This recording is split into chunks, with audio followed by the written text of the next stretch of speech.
আল্লাহ পাক রব্বুল আলামিন ফেরেশতাদেরকে বলবেন, ও আমার ফেরেশতারা রে, আজকে কিন্তু টাকার বিনিময়ে কোনো মীমাংসা হবে না, আজকে হাসরের মাঠে মীমাংসা হবে আমল দিয়া। এই জন্যে পাওনাদারদেরকে তার আমল থেকে পরিমাণ মতো আমল দিয়ে দাও। যে পরিমাণ হক নষ্ট করেছে, যে পরিমাণ অন্যায় করেছে, সে পরিমাণ আমল তার আমল থেকে ওই বান্দার আমল নামাই দিয়ে দাও। এইভাবে আমল কর্তন করতে করতে করতে করতে এক পর্যায়ে পাহাড় সম পরিমাণ আমল তার শেষ হয়ে যাবে, কিন্তু পাওনাদার কোনো বাকি থাকবে। আল্লাহ পাক রব্বুল আলামিন বলবেন, যেহেতু তার আমল শেষ, অতএব তোমার পাওনাদার যারা বাকি রয়েছে এদের গুনাহগুলো তার কাঁধে চাপায়া তাকে জাহান্নামে নিক্ষেপ করে দাও। নাউজুবিল্লাহ বলেন। তাহলে বান্দার হক এটা কি সাধারণ কোনো বিষয়? খুব গুরুত্বপূর্ণ একটা বিষয়, যার কারণে আল্লাহ পাক রব্বুল আলামিন আল্লাহ তাআলার ইবাদতের পরেই বান্দার হকের কথা বলেছেন। সূরাত বনী ইসরাঈলের 23 নম্বর আয়াতে কারিমা আপনাদের সামনে পাঠ করেছি। এই আয়াতের ভিতরে আল্লাহ রব্বুল আলামিন দুইটা বিষয়ে আলোচনা করেছেন। একটা হলো বান্দার কাছে আল্লাহর পাওনা, আরেকটা হলো সন্তানের কাছে মা বাবার পাওনা। কয়টা আলোচনা করেছেন? দুইটা। একটা কি বান্দার কাছে আল্লাহর পাওনা, 2 নাম্বার সন্তানের কাছে মা বাবার পাওনা। বান্দার কাছে আল্লাহর পাওনা কি? সূরাতুন নিসার 36 নম্বর আয়াতে আল্লাহ পাক রব্বুল আলামিন বলেন, ওয়া'বুদুল্লাহা ওয়া লা তুশরিকু বিহি শাইআ। আল্লাহ তাআলা বলেন, ও আমার বান্দারা, তোমরা আমি আল্লাহ পাক রব্বুল আলামিনের ইবাদত করো। ইবাদতটা কেমন হবে? ওয়ালা তুশরিকু বিহি শাইআ, সাবধান সাবধান, ইবাদতের ভিতরে যেন শিরকের কোনো গন্ধ না থাকে। এটা হলো বান্দার কাছে আল্লাহ রব্বুল আলামিনের পাওনা। সূরাত বনী ইসরাঈলের 23 নম্বর আয়াতের শুরুতে এটাই আল্লাহ পাক রব্বুল আলামিন বলতেছেন, ওয়া ক্বাদা রাব্বুকা, তোমার রবের নির্দেশ, তোমার রবের ফয়সালা হয়ে গিয়েছে, আল্লাহ তা'বুদু ইল্লা ইয়া, তোমরা কেবলমাত্র আল্লাহ পাক রব্বুল আলামিনের ইবাদত করবা। ইবাদত হবে কার? আওয়াজ দিয়ে বলেন, আরো জোরে চিল্লায়া বলেন, ইবাদত হবে কার? আল্লাহ তাআলা বলেন, কেবলমাত্র আমি আল্লাহ পাক রব্বুল আলামিনের ইবাদত করবা। এটা তুমি বান্দার কাছে আমি আল্লাহর পাওনা। আর আল্লাহর কাছেও বান্দার একটা পাওনা আছে, সেটা হলো জান্নাত। সুবহানাল্লাহ বলে। আল্লাহর কাছে বান্দার পাওনা এটা কি? জান্নাত।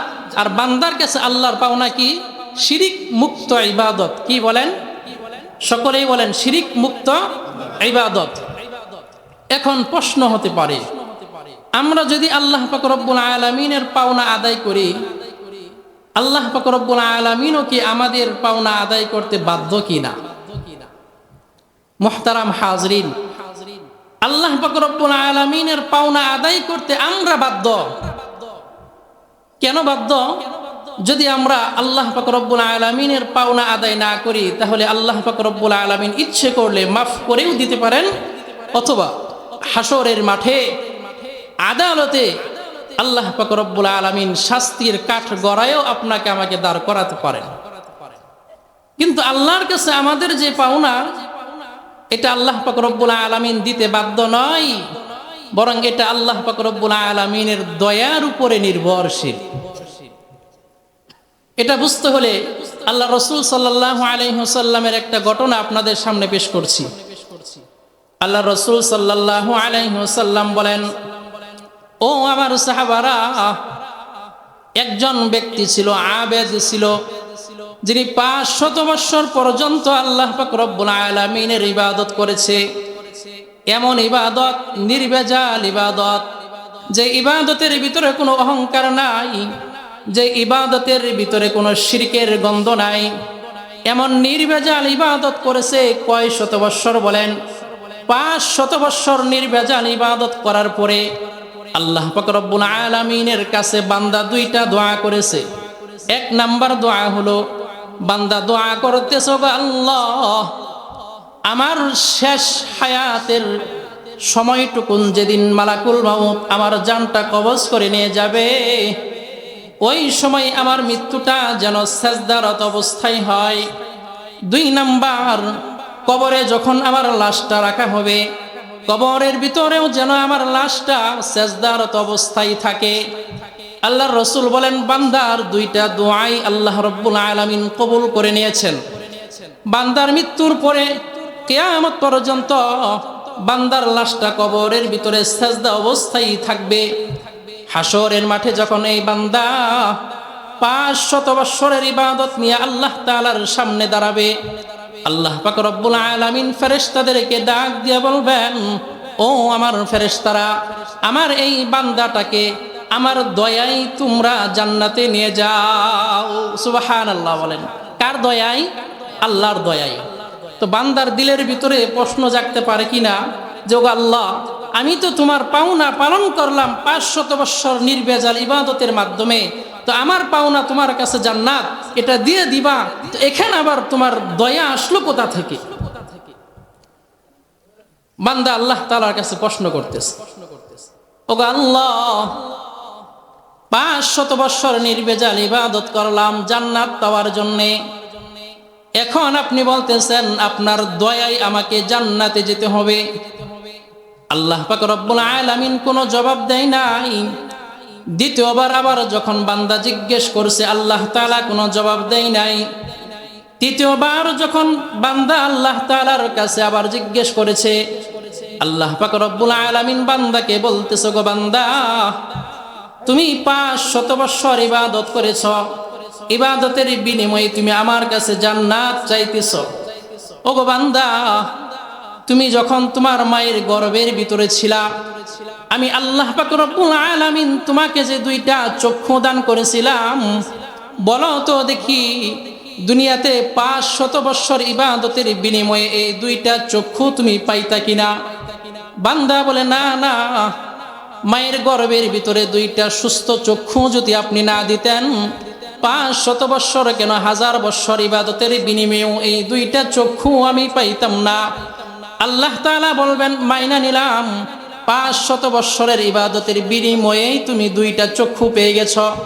এবার বলো রে বান্দা, তোমার মায়ের গর্ভে থাকা অবস্থায় আমি আল্লাহ যে তোমাকে 2টা হাত দিলাম, এই হাতের মূল্য কে দিবে?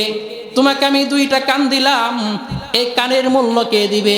তোমাকে চলার জন্য 2টা পা দিলাম, এই পায়ের মূল্য কে দিবে? বান্দা এবার নিশ্চুপ হয়ে গিয়েছে। আল্লাহ পাক রব্বুল আলামিন ফেরেশতাদেরকে ডাক দিয়ে বলতেছেন, ও ফেরেশতারা রে, বান্দা আমলের বিনিময়ে জান্নাতে যেতে চেয়েছে, কিন্তু তার 500 বৎসরের আমল 2টা চক্ষুর বিনিময়ে শেষ হয়ে গিয়েছে। এখন এই বান্দার কাছে আমি আল্লাহ হাত পাও না, পায়ের বিনিময় পাও না, কানের বিনিময় পাও না, অতএব আমার এই বান্দার তো জান্নাতে যাওয়ার জন্য কোনো আমল নাই, অতএব তাকে টেনে হিচড়ে জাহান্নামে নিয়ে যাও। তাহলে এই ঘটনা থেকে আমরা কি বুঝতে পারলাম? যে আল্লাহ পাক রব্বুল আলামিনের পাওনা যেটা আমাদের কাছে, এটা আদায় করতে আমরা বাধ্য। আর আমাদের পাওনা যেটা আল্লাহ তাআলার কাছে জান্নাত, এটা আল্লাহ তাআলা আমাদেরকে দিতে বাধ্য নয়, বরং আল্লাহ পাক রব্বুল আলামিনের দয়ার উপরে নির্ভরশীল। এই জন্য আল্লাহ পাক রব্বুল আলামিনের পাওনা কি বলেন? শিরিক মুক্ত ইবাদত। এটাই সূরাতুন নিসার 36 নম্বর আয়াতে আল্লাহ তাআলা বলেছেন, ওয়া'বুদুল্লাহা ওয়া লা তুশরিকু বিহি শাইআ। তোমরা আল্লাহ পাক রব্বুল আলামিনের ইবাদত করো, সাবধান, শিরিক করবা না। শিরিকের গন্ধ নিয়ে কিন্তু ইবাদত করবা না। সূরাতু বনী ইসরাঈলের 23 নম্বর আয়াতের প্রথমাংশে আল্লাহ তাআলা এটাই বলেছেন, ওয়াকাদা রাব্বুকা আল্লা তা'বুদু ইল্লা ইয়্যাহ। তোমার রবের পক্ষ থেকে নির্দেশ হলো একমাত্র ইবাদত করবা আল্লাহর। ইবাদত হবে কার? আরো জোরে চিল্লায় বলেন, ইবাদত হবে কার? আল্লাহর। 1 নাম্বার। 2 নাম্বার, বান্দার হকের কথা আল্লাহ পাক রব্বুল আলামিন বলেছেন। শুরুতে আপনাদেরকে বলেছি, একজন আরেকজনের কাছে বিভিন্ন ভাবে পাওনা রয়েছে, তন্মধ্য থেকে মা বাবা যেহেতু সন্তানের অতি কাছে, একেবারে নিকটে, এই জন্যে আল্লাহ রাব্বুল আলামিন আল্লাহর ইবাদতের পরে পিতামাতার পাওনার কথা বলেছেন। বলেন সুবহানাল্লাহ। তাহলে আল্লাহ তাআলার পাওনার পরেই আল্লাহ তাআলা কার কথা বলেছেন? পিতামাতার পাওনার কথা বলেছেন। তাফসিরে মাআরিফুল কোরআনের ভিতরে লেখেন যে আল্লাহ তাআলার ইবাদত করাটা যেমন ফরজ, মা বাবার সাথে সৎ আচরণ করা, পিতামাতার কথা মান্য করা, বান্দার হক আদায় করা, এটাও ঠিক তেমনইভাবে ফরজ। এই জন্য আয়াতের দ্বিতীয়াংশে আল্লাহ রাব্বুল আলামিন বলেন ওয়াবিল ওয়ালিদাইনি ইহসানা। আমি আল্লাহ রাব্বুল আলামিনের ইবাদত করে বান্দা, তোমার উপরে আমার আদেশ হলো পিতামাতার সাথে সৎ আচরণ করবা। আল্লাহ রাসূল সাল্লাল্লাহু আলাইহি ওয়াসাল্লামকে আব্দুল্লাহ ইবনে মাসউদ রাদিয়াল্লাহু তাআলা আনহু জিজ্ঞেস করলেন, সাআলতুন নবিয়্য সাল্লাল্লাহু আলাইহি ওয়াসাল্লাম আহাব্বুল আ'মালি ইলাল্লাহ, ও আল্লাহর পয়গম্বর, আল্লাহ তাআলার কাছে কোন আমল সবচাইতে বেশি পছন্দনীয়? আল্লাহর রাসূল বললেন, আস-সালাতু আলা ওয়াক্তিহা, সময় মতো 5 ওয়াক্ত নামাজ আদায় করা। এই আমলটা আল্লাহ তাআলার কাছে সবচাইতে বেশি পছন্দনীয়। আব্দুল্লাহ ইবনে মাসউদ রাদিয়াল্লাহু তাআলা আনহু আবার জিজ্ঞেস করলেন, ক্বালা সুম্মা আইয়ুন, ও আল্লাহর রাসূল, এরপরে কোন আমলটা আল্লাহর কাছে পছন্দনীয়? আল্লাহর রাসূল বলেছেন, বিররুল ওয়ালিদাইন। 2 নাম্বার যে আমলটা আল্লাহ তাআলার কাছে পছন্দনীয়, সেটা হলো তুমি তোমার মা বাবার খেদমত করবা, তুমি তোমার মা বাবার সাথে সদা আচরণ করবা। সুবহানাল্লাহ বলেন। তাহলে বান্দার হক এটা কেমন গুরুত্বপূর্ণ! আল্লাহর হক আল্লাহ তাআলা ইচ্ছে করলে মাফ করতেও পারেন, ইচ্ছে করলে বান্দাকে শাস্তির কাঠ গড়াতেও দাঁড় করাতে পারেন। তবে বান্দার হক যদি কেউ নষ্ট করে, যতক্ষণ পর্যন্ত বান্দা যার হক নষ্ট করেছে তার কাছ থেকে মাফ না চাইবে, ক্ষমা না নিবে, ততক্ষণ পর্যন্ত রহমান রহিম আল্লাহ ওই বান্দাকে মাফ করবেন না। আবু হুরায়রা রাদিয়াল্লাহু তাআলা আনহু থেকে বর্ণিত, আল্লাহ রাসূল সাল্লাল্লাহু আলাইহি ওয়াসাল্লাম একবার সাহাবায়ে কেরামদেরকে প্রশ্ন করলেন, আমাদের এমন মানুষ আছে না যে কোটিপতি হঠাৎ করে ফকির হয়ে গিয়েছে, দেউলিয়া হয়ে গিয়েছে, এরকম মানুষ আছে না? নাই? আছে। তো আল্লাহ রাসূল প্রশ্ন করলেন, আতাদরুনা মাল মুফলিস, হে আমার সাহাবারা, তোমরা জানো নি কে সবচাইতে বড় দেউলিয়া, সবচাইতে বড় দরিদ্র কে, সবচাইতে বড় মিসকিন কে? সাহাবায়ে কেরাম বললেন, ক্বালু আল মুফলিসু ফিনা ইয়া রাসূলুল্লাহ, ও আল্লাহর পয়গম্বর, সবচাইতে বড় দেউলিয়া হলো ওই ব্যক্তি, সবচাইতে বড় দরিদ্র হলো ওই ব্যক্তি, মাল্লা দিরহাম লাহু ওয়ালা মাতা, যার কাছে টাকা পয়সা নাই, যার কাছে অর্থ সম্পদ নাই, ওই ব্যক্তি হলো সবচাইতে দরিদ্র, ওই ব্যক্তি হলো সবচাইতে অভাবী। আল্লাহর রাসূল বলেন, না না, সবচাইতে অভাবী, সবচাইতে বড় দেউলিয়া হলো ওই ব্যক্তি, আমার উম্মতের ভিতরে হাসরের মাঠে যার আমল নামায় নামাজের নেকি থাকবে, যার আমল নামায় হজের নেকি থাকবে, যার আমল নামায় দান সদকার নেকি থাকবে, যার আমল নামায় যাকাতের নেকি থাকবে, নেকি দিয়া তার পাহাড় সমপরিমাণ নেক হয়ে যাবে। কিন্তু অপর পাশে লোকটা হাজি ছিল, নামাজি ছিল, দান সদকাহকারী ছিল, দানশীল ছিল, কিন্তু লোকটা মানুষকে আঘাত করত, কথার মাধ্যমে আঘাত করত, কাউকে অন্যায়ভাবে গালি দিয়েছিল, কারো জমি দখল করেছিল, কারো হক নষ্ট করেছিল, এমন পাওনাদার হাসরের মাঠে তার সামনে দাঁড়িয়ে যাবে।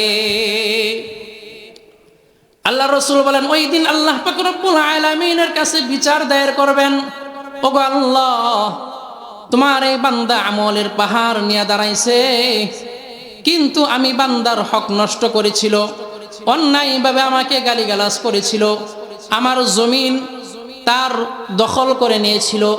আল্লাহ পাক রব্বুল আলামিন ফেরেশতাদেরকে বলবেন, ও আমার ফেরেশতারা রে, আজকে কিন্তু টাকার বিনিময়ে কোনো মীমাংসা হবে না, আজকে হাসরের মাঠে মীমাংসা হবে আমল দিয়া। এই জন্যে পাওনাদারদেরকে তার আমল থেকে পরিমাণ মতো আমল দিয়ে দাও। যে পরিমাণ হক নষ্ট করেছে, যে পরিমাণ অন্যায় করেছে, সে পরিমাণ আমল তার আমল থেকে ওই বান্দার আমল নামাই দিয়ে দাও। এইভাবে আমল করতে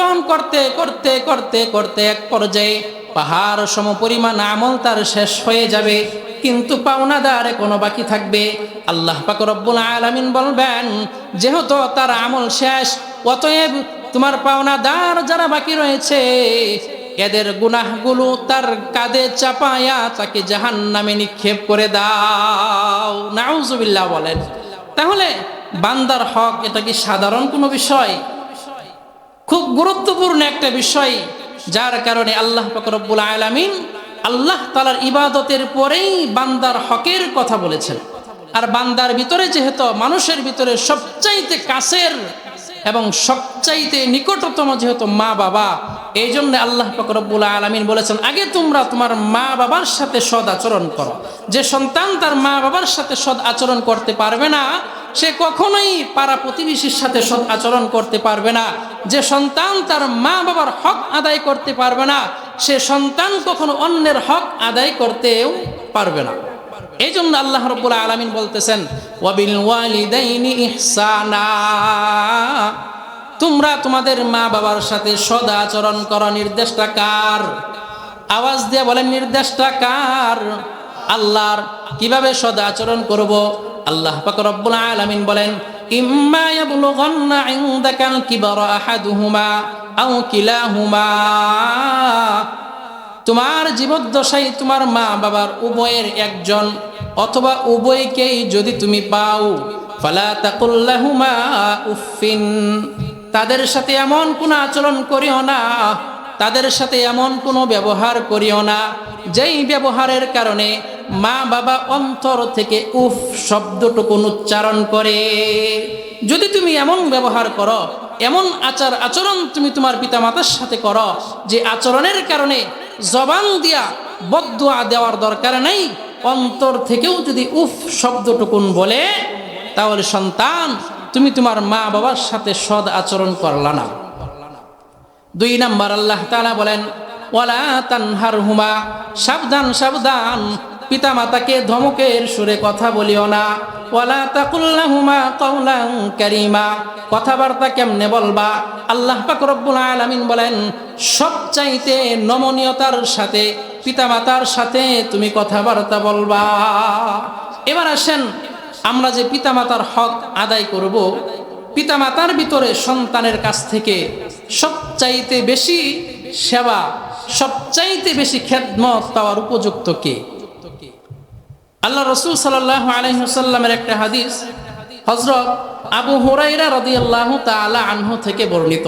তিনি বলেন, জাআ রাজুলুন ইলা রাসূলিল্লাহি সাল্লাল্লাহু আলাইহি ওয়াসাল্লাম, আবু হুরায়রা রাদিয়াল্লাহু তাআলা আনহু বলেন, আল্লাহর রাসূল সাল্লাল্লাহু আলাইহি ওয়াসাল্লামের কাছে একজন ব্যক্তি আসলেন। আয়েশা জিজ্ঞেস করলেন, ফাকালা ইয়া রাসূলুল্লাহ, ও আল্লাহর পয়গম্বর, মান আহাক্কু বিহুসনি সাহাবাতি, আমার কাছ থেকে সর্বোত্তম ব্যবহার পাওয়ার উপযুক্ত কে? আল্লাহর রাসূল বললেন, ক্বালা উম্মুকা, তোমার মা। সাহাবী আবার জিজ্ঞেস করলেন, ক্বালা মান, ও আল্লাহর পয়গম্বর এরপরে কে? আল্লাহর রাসূল বললেন, ক্বালা উম্মুকা, তোমার মা। এভাবে 3 বার মায়ের কথা বললেন। চতুর্থবার আল্লাহর রাসূল বললেন, ক্বালা আবুকা, তোমার পিতা। তাহলে মায়ের কথা আল্লাহর রাসূল 3 বার বলেছেন, আর বাবার কথা বলেছেন 1 বার। 3 বার মায়ের কথা কেন বললেন? সূরাতুল আহকাফ 15 নম্বর আয়াতে আল্লাহ পাক রব্বুল আলামিন বলেন, ওয়াসাইনাল ইনসানা বিওয়ালিদাইহি ইহসানা। আল্লাহ পাক রব্বুল আলামিন সমস্ত মানুষদেরকে লক্ষ্য করে বলতেছেন, তোমরা তোমাদের মা বাবার সাথে সদ আচরণ করো। মুসলমান বলে নাই, ঈমানদার বলে নাই, মুত্তাকিন বলে নাই, ইহুদি খ্রিস্টান হিন্দু যত মানুষ আছে, আল্লাহ পাক রব্বুল আলামিন সমস্ত মানুষদেরকে লক্ষ্য করে বলতেছেন, ওয়াসাইনাল ইনসানা বিওয়ালিদাইহি ইহসানা, তোমরা তোমাদের মা বাবার সাথে সদ আচরণ করো। কেননা হামালাতু উম্মুহু কুরহা, ووضعته كرها وحمله وفصاله 30 شهرا এই আয়াতের ভিতরে আল্লাহ পাক রব্বুল আলামিন মায়ের কথা 3 বার উল্লেখ করেছেন। মায়ের এমন 3টা কষ্টের কথা আল্লাহ পাক রব্বুল আলামিন উল্লেখ করেছেন, যেই 3টা কষ্ট পৃথিবীর কোনো বাবা সহ্য করে নাই, যেই 3টা কষ্ট একমাত্র মা সহ্য করে। 1 নাম্বার হামালাত উম্মুহু কুরহা, তোমার মা তোমাকে কষ্ট করে গর্ভধারণ করেছে। 2 নাম্বার ওয়াওয়াদাতহু কুরহা, কষ্ট করে তোমাকে প্রসব করেছে। 3 নাম্বার ওয়াহামলুহু ওয়া ফিসালুহু 30 শাহরা, তোমাকে গর্ভে ধারণ করতে এবং তোমাকে প্রসব করার পরে দুধ ছাড়াইতে তোমার মায়ের সময় লেগেছে 30 মাস। অর্থাৎ 30 মাস পর্যন্ত তোমার মা তোমার জন্য কষ্ট করেছে। এই 3টা কষ্ট পৃথিবীর কোনো বাবা করে নাই। গর্ভে ধারণের কষ্ট কোনো বাবা করে নাই। প্রসবের যে যন্ত্রণা, এই কষ্ট কোনো বাবা সহ্য করে নাই। দুধ পান করানোর যে কষ্ট, এই কষ্ট কিন্তু কোনো বাবা সহ্য করে নাই। এই জন্য আল্লাহর রাসূল বলেছেন, 3 বার বলেছেন, তোমার কাছ থেকে উত্তম ব্যবহার পাওয়ার উপযুক্ত হলো তোমার মা, তোমার মা, তোমার মা। এরপরে 4র্থবারের মাথায় বলেছেন তোমার বাবা। এই কারণেই আল্লাহর রাসূল বলেছেন, হুমা জান্নাতুকা ওয়া নারুকা। এই মা বাবাকে সন্তুষ্ট যারা করতে পারবে, পিতামাতার খেদমত যারা করবে, আল্লাহর রাসূল বলেন তোমাদের জন্য আল্লাহর তৈরি জান্নাত প্রস্তুত রয়েছে। সুবহানাল্লাহ বলেন। আল্লাহর রাসূল বলেন, আর যারা মা বাবার অন্তরে কষ্ট দিবা, মানুষের হক নষ্ট করবা, আল্লাহর রাসূল বলেন ওয়া নারুকা, এই হক নষ্ট করার কারণে তোমাদের জন্য আল্লাহর তৈরি জাহান্নাম প্রস্তুত রয়েছে। এই জন্য মুহতারাম হাজরিন, আল্লাহ পাক রব্বুল আলামিনের ইবাদত তো আমরা করবই, পাশাপাশি বান্দার হক যেন আমার মাধ্যমে নষ্ট না হয়, তন্মধ্যে সর্বোপরি খেয়াল করা আমার পিতামাতার হক যেন আমার কারণে নষ্ট না হয়। এই জন্যে পিতামাতার হক যারা স্বয়ংসম্পূর্ণভাবে আদায় করবে, ওই ব্যক্তির মাধ্যমে কোনো মানুষের হক নষ্ট হবে না। এই জন্য আল্লাহ পাক রব্বুল আলামিন আমাদের সবাইকেই আল্লাহ পাক রব্বুল আলামিনের হক আদায় করার পাশাপাশি বান্দার হকগুলোও যেন আমরা সঠিকভাবে আদায় করতে পারি, সেইভাবে আমাদের জীবনকে পরিচালিত করার তৌফিক দান করুন। ওয়া আখিরু দাওয়ানা আনিল হামদুলিল্লাহি রাব্বিল আলামিন।